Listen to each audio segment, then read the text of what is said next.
कांग्रेस नेता अधीर रंजन चौधरी के बयान पर हंगामा मचा हुआ। हमारे साथ बातचीत करने के लिए खुद हैं।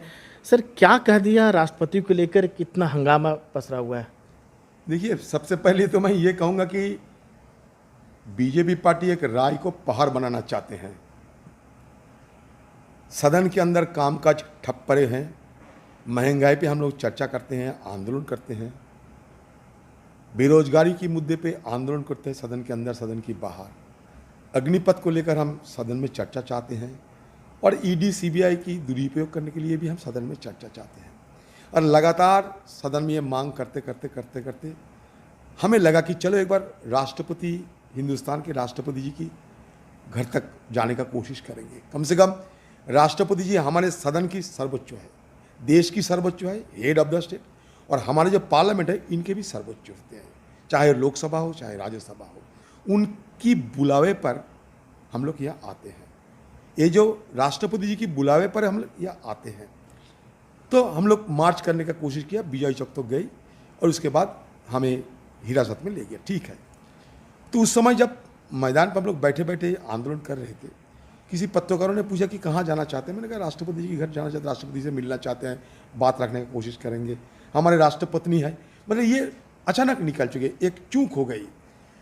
मतलब हम देखिए, मैं तो एक बांग्ला भाषी आदमी हूँ, हिंदी में तो उतना आदी नहीं हूँ, फिर भी निकल चुके हैं।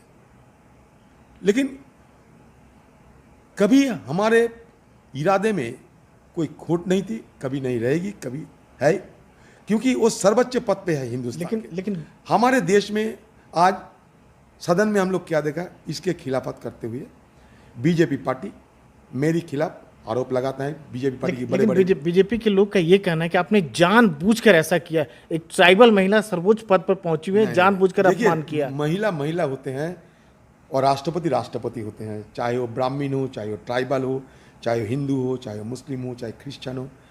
हमारे पार्टी की नेत्री वो खुद महिलाएं हैं। अगर महिलाओं का हम इज्जत नहीं कर सकते तो हमारे पार्टी के अध्यक्षा उनकी बात सुन के हम कैसे चलते हैं? तो आरोप लगाता है, ठीक है, लेकिन मुझे भी तो जवाब देने का अधिकार है।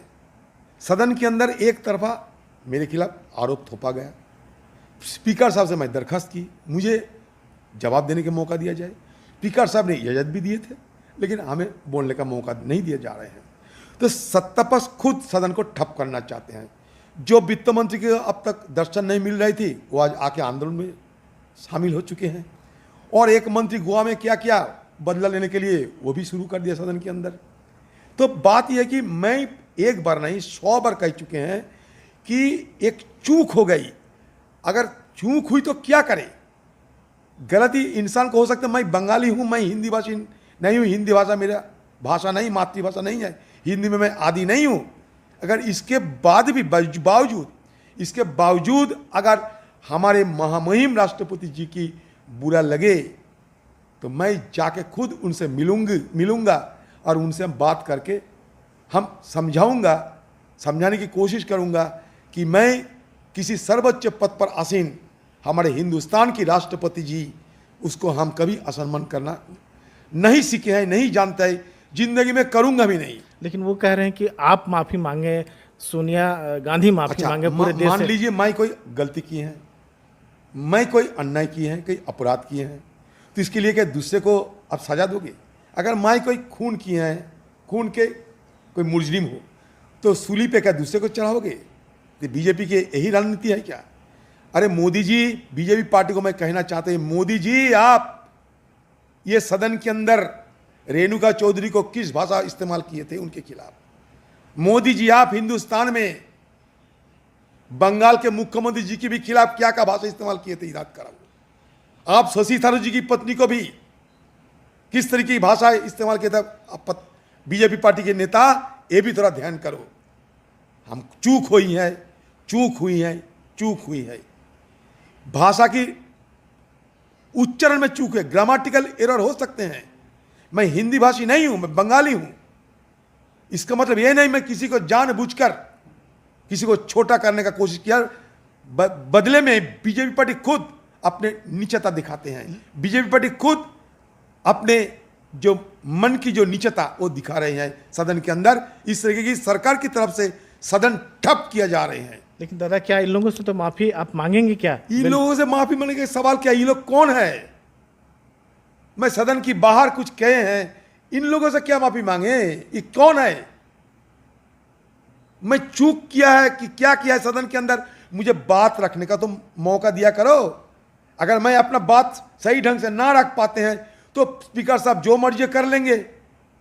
लेकिन ये लोगों के लिए कि जो लोग हिंदुस्तान को खत्म करना चाहते हैं, जो लोगों के पास हिंदुस्तान की असली तहजीब को जानकारी नहीं है, उन लोगों से क्या बात करेंगे? उनसे क्या सीखेंगे? माफी का तो सवाल ही नहीं पैदा होता। माफी का सवाल की बात नहीं। माफी क्या ये मोहलत क्यों आते हैं?